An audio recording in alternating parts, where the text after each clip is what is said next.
Son innumerables los comentarios de exorcistas y de los santos sobre el poder de la Virgen en la lucha contra el mal. Dicho por los mismos demonios, María es el terror del infierno y arrebata más almas que todos los ángeles y santos juntos. Tremendo el misterio que hay revelado en María. ¿Por qué los demonios la aborrecen tanto? Las Sagradas Escrituras revelan algo asombroso sobre la Madre de Dios y el combate espiritual.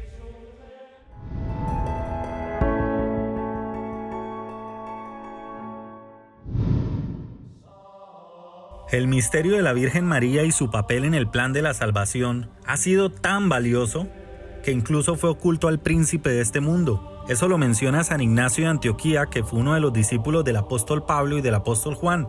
Él en una de sus cartas escribe lo siguiente: quedó oculta al príncipe de este mundo la virginidad de María y su parto, como también la muerte del Señor. 3 misterios clamorosos que fueron cumplidos en el silencio de Dios. Hablar de la Madre de Dios es hablar de un misterio que ha sido revelado en la Iglesia y para la Iglesia. Podríamos imaginar cómo se estremeció el infierno al ver que una mujer humilde y sencilla sería la escalera por la que bajaría el mismo Dios a este mundo. Ya desde el principio de la creación se percibe un combate espiritual que se revelaría plenamente más adelante con la venida de Cristo. Dice en Génesis 3, 14 al 15 lo siguiente: entonces Dios el Señor dijo a la serpiente: por esto que has hecho, maldita serás entre todos los demás animales. De hoy en adelante caminarás arrastrándote y comerás tierra. Haré que tú y la mujer sean enemigas, lo mismo que tu descendencia y su descendencia. Su descendencia te aplastará la cabeza y tú le morderás el talón. Los primeros cristianos ven en María el reflejo de la nueva Eva, que sí obedeció y sí aceptó la voluntad del Señor, permitiendo la salvación del mundo. Su descendencia, encabezada por Cristo, le aplastó la cabeza a la serpiente en la cruz. Sin embargo, el combate no culmina allí. Por eso en el libro del Apocalipsis seguimos viendo el mismo combate que continúa entre la serpiente y la demás descendencia de la Virgen, es decir, nosotros que somos sus hijos espirituales. En el Apocalipsis se refleja el combate donde solo hay 2 equipos, y como solo hay 2 equipos podemos identificarnos en alguno de ellos. Apocalipsis 12 dice: luego apareció en el cielo otra señal, un gran dragón rojo que tenía 7 cabezas, 10 cuernos y una corona en cada cabeza. Con la cola arrastró la tercera parte de las estrellas del cielo y las lanzó sobre la tierra. El dragón se detuvo delante de la mujer que iba a dar a luz para devorar a su hijo tan pronto como naciera. Nuevamente vemos que hay un combate entre un dragón y una mujer. Hasta el momento el autor no nos ha revelado más detalles, pero los vamos a seguir viendo en la medida en que sigamos leyendo el capítulo. Y la mujer dio a luz a un hijo varón, el cual ha de gobernar a todas las naciones con cetro de hierro. Pero su hijo le fue quitado y llevado ante Dios y ante su trono. Y la mujer huyó al desierto, donde Dios le había preparado un lugar para que allí le dieran de comer durante 1260 días. Después hubo una batalla en el cielo. Miguel y sus ángeles lucharon contra el dragón. El dragón y sus ángeles pelearon, pero no pudieron vencer, y ya no hubo lugar para ellos en el cielo. Así que fue expulsado el gran dragón. Y miremos quién es ese dragón. Dice: aquella serpiente antigua que se llama Diablo y Satanás, y que engaña a todo el mundo. Él y sus ángeles fueron lanzados a la tierra. Entonces oí una voz fuerte en el cielo que decía: ya llegó la salvación, el poder y el reino de nuestro Dios y la autoridad de su Mesías. Porque ha sido expulsado el acusador de nuestros hermanos, el que día y noche los acusaba delante de nuestro Dios. Nuestros hermanos lo han vencido con la sangre derramada del Cordero y con el mensaje que ellos proclamaron. No tuvieron miedo de perder la vida, sino que estuvieron dispuestos a morir. Alégrense pues, cielos, y ustedes que viven en ellos. Pero hay de los que viven en la tierra y en el mar, porque el diablo, sabiendo que le queda poco tiempo, ha bajado contra ustedes lleno de furor. Cuando el dragón se vio lanzado a la tierra, persiguió a la mujer que había tenido el hijo. Pero a la mujer se le dieron 2 grandes alas de águila para que pudiera volar a su lugar en el desierto lejos del dragón, donde tenían que darle de comer durante 3 años y medio. El dragón arrojó agua por la boca para formar un río que arrastrara a la mujer, pero la tierra ayudó a la mujer, pues abrió la boca y se tragó el río que el dragón había arrojado por su boca. Con eso, el dragón se puso furioso contra la mujer y fue a pelear contra el resto de los descendientes de ella. Volvemos a ver una analogía similar a la del Génesis. El dragón, que es la antigua serpiente, y la mujer que parió a un hijo que iba a gobernar a las naciones con un brazo de hierro. ¿A quién crees que se está refiriendo el autor? Ahora miremos cuál era la descendencia. Si recordamos en el libro del Génesis, el autor menciona que en esa conversación entre Dios, la serpiente y la mujer, el Señor decía: pondré enemistad entre tú y la mujer, entre tu descendencia y su descendencia. ¿Cuál es la descendencia de esta mujer? Mira lo que dice el versículo 17. Con eso el dragón se puso furioso contra la mujer y fue a pelear contra el resto de los descendientes de ella, contra los que obedecen los mandamientos de Dios y siguen fieles al testimonio de Jesús. Y el dragón se plantó a la orilla del mar. Es evidente que Satanás pone sus fuerzas en combatir contra la Madre de Dios y sus hijos espirituales.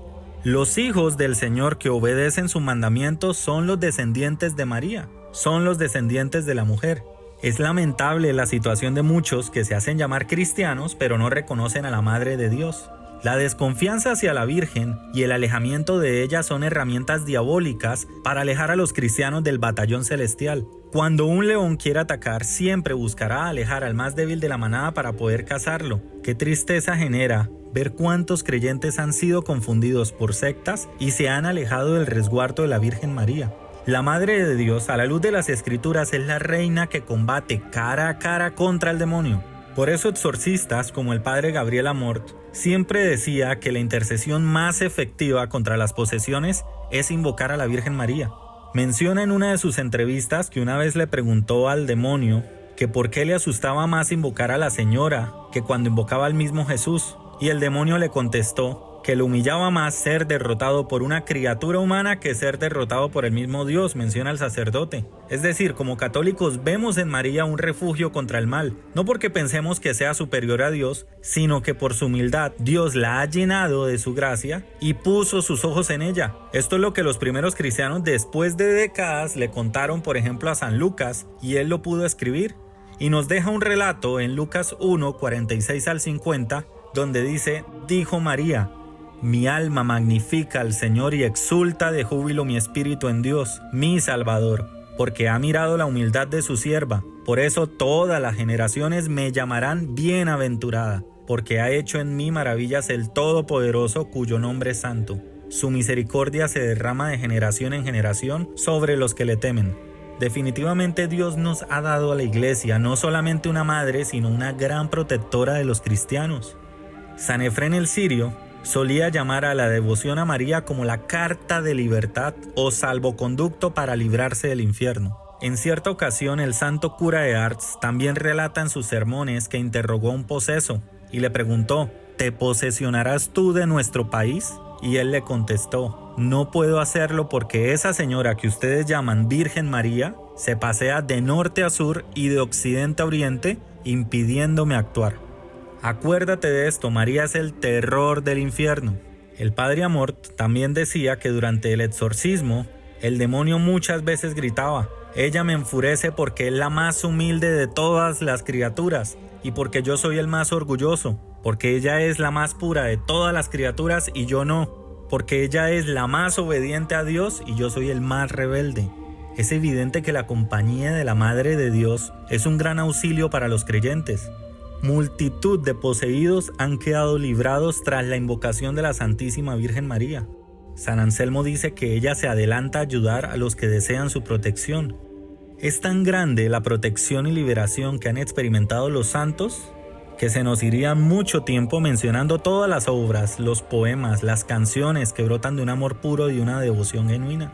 Justamente San Alfonso, en una de sus obras titulada Las Glorias de María, que de paso es un escrito que recomendamos mucho para aquellas personas que quieren profundizar un poco más en la devoción a la Virgen, menciona un relato sobre cómo San Francisco de Sales fue ayudado por la Madre de Dios.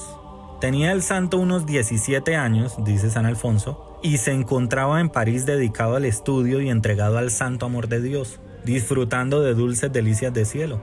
Mas el Señor, para probarlo y estrecharlo más a su amor, permitió que el demonio le obsesionara con la tentación de que todo lo que hacía era perdido porque en los divinos decretos estaba reprobado. La oscuridad y aridez en que Dios quiso dejarlo al mismo tiempo, porque se encontraba insensible a los pensamientos más dulces sobre la divina bondad, hicieron que la tentación tomara más fuerza para afligir el corazón del santo joven, hasta el punto de que por esos temores y desolaciones perdió el apetito, el sueño, el color y la alegría, de modo que daba lástima a todos los que lo veían.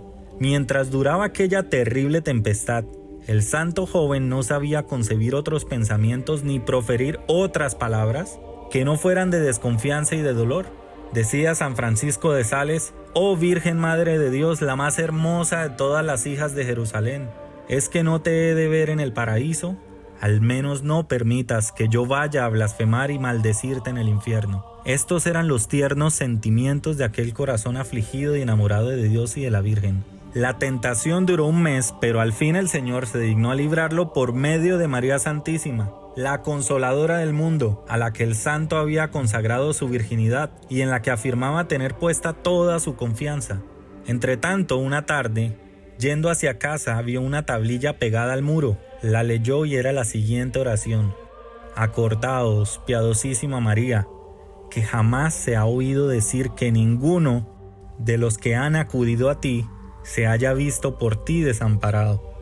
Postrado junto al altar de la Madre de Dios, San Francisco de Sales rezó con afecto aquella oración y le renovó su voto de castidad y prometió rezarle todos los días un rosario. Y luego añadió: «Reina mía, sé mi abogada ante tu divino Hijo, al que no me atrevo a recurrir. Madre mía, si yo, infeliz, en la otra vida no puedo amar a mi Señor, que es tan digno de ser amado, al menos consígueme que te ame en este mundo inmensamente. Esta es la gracia que te pido y de ti la espero».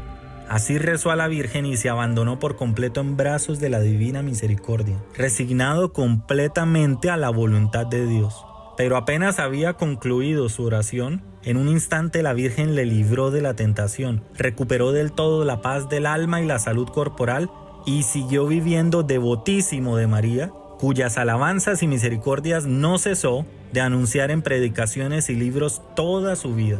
Si te preguntas cómo puedo encontrar protección en la Virgen María contra el demonio, te diría que sigue los consejos de los santos. Lo primero es vivir en humildad y santidad. La mejor forma de estar cerca de María es seguir los pasos que ella seguía, identificarte con su humildad, con su obediencia, con su pureza. También, por supuesto, recuerda que ella es un gran instrumento de Dios y no Dios mismo. El católico que vive una vida entregada a Dios tiene a María por madre suya y de seguro va a encontrar consuelo. Por último, recuerda el arma más poderosa que hemos recibido, el rosario. Es un arma mística. Cada cuenta del rosario es como una bala que se le dispara al demonio a la misma vez que es una flor que ofrecemos a la Virgen. Por eso es que tantos santos incorporaban el rosario en sus vidas. Se decía al Padre Pío incluso que era un rosario viviente. Por ejemplo, no realices el rosario como si fuera un amuleto o talismán. Es mucho más que eso. El rosario nos permite contemplar el misterio de nuestra salvación, de Jesucristo. Y esto precisamente es lo que odia el demonio, recordar cómo fue derrotado en la cruz. Antes de terminar este mensaje, quiero compartirles la oración más antigua que tenemos registrada hacia la Virgen María, y data más o menos entre el siglo II y el siglo III. Bajo tu amparo nos acogemos, Santa Madre de Dios. No deseches las súplicas que te dirigimos en nuestras necesidades. Antes bien, líbranos de todo peligro. Oh siempre Virgen gloriosa y bendita. Amén. Si te gustó este contenido, te invito a que te suscribas al canal, lo compartas y le des like.